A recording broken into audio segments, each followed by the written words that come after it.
You've probably heard this term buzzing around the developer world lately. It's been showing up everywhere, from late-night coding sessions all the way to the New York Times.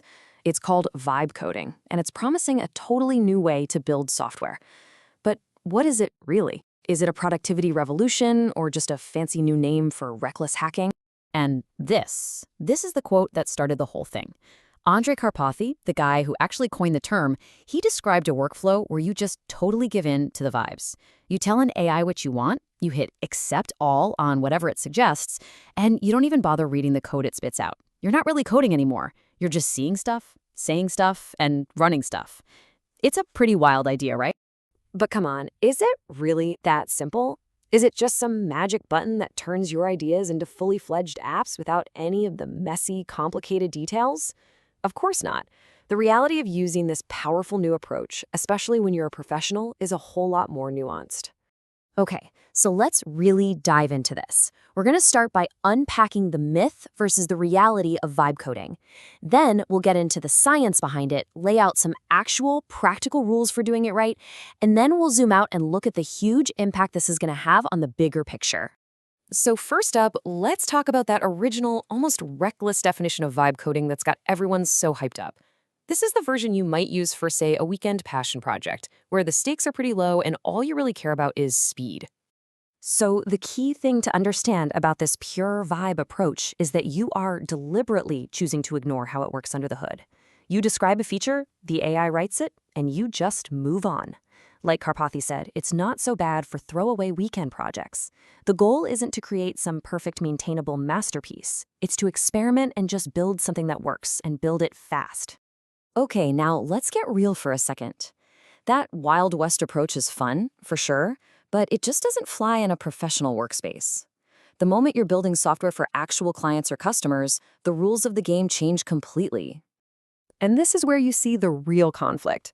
On one side, you've got the pure vibe. It's all about speed, experiments, and not looking too closely. But on the other, you have professional craft. Developer Simon Wilson has a golden rule that puts it perfectly. He will not commit a single line of code if he can't explain exactly what it does. And that means things like security, maintainability, and a deep understanding, well, they're just not optional. So if vibe coding isn't just about blindly accepting whatever an AI throws at you, then what is it? Well, people are now starting to formalize it as a real engineering discipline. It's moving away from just being a slang term and into a structured framework for how humans and AI can collaborate. This is where we start to see a total redefinition of everyone's roles.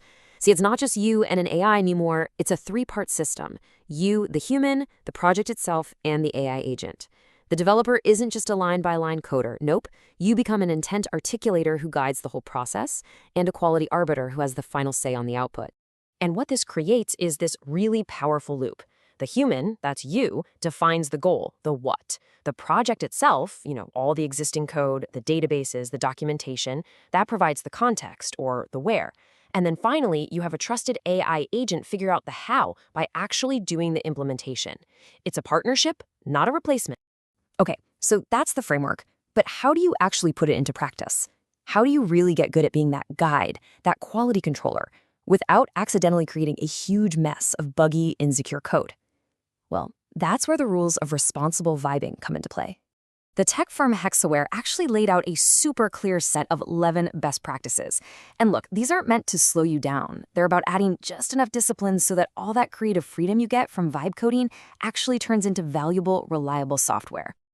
Now, we can group all these rules into 4 main ideas that'll help you master that new developer role. First, plan what you want to build before you even touch your AI tool. That's you being the intent articulator. Second, you gotta craft precise prompts that give the AI some guardrails. Third, and this is so critical, verify everything. Review the code, run the tests, check for security holes. That's you being the quality arbiter. And fourth, iterate. Use what the AI gives you as a starting point and then refine it with clear, intelligent feedback. A huge part of vibing responsibly is also just picking the right tool for the job. Different AI models have different strengths, kind of like different specialties. For example, Claude Sonnet is known for being really precise and logical. Replit's agent, on the other hand, is incredibly thorough. And then you have newer platforms like Google's anti-gravity that give you access to a bunch of different models all at once. All right, let's zoom out for a minute. What does this new way of working mean for the entire tech industry?